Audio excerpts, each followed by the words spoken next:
அம்பலத்தை அம்பு கொண்டு அசங்கென்றால் அசங்குமோ?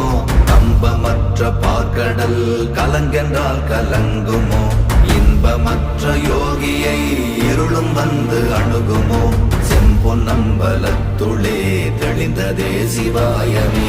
ஓம் நமச்சிவாய ஓம் ஓம் நமச்சிவாய ஓம் நமச்சிவாய ஓம் ஓம் நமச்சிவாய ஓம் நமச்சிவாய ஓம் ஓம் நமச்சிவாய ஓம் நமச்சிவாய ஓம் ஓம் நமச்சிவாய. அவ்வெனும் எழுத்தினால் அகண்டம் ஏழுமாகினாய், உவ்வெனும் எழுத்தினால் உருத்தரித்து நின்றனை, மவ்வெனும் எழுத்தினால் மயங்கினார்கள் வையகம். அவ்வும் உவ்வும் அவ்வுமாய் அமர்ந்ததே சிவாயமே. ஓம் நமச்சிவாய ஓம்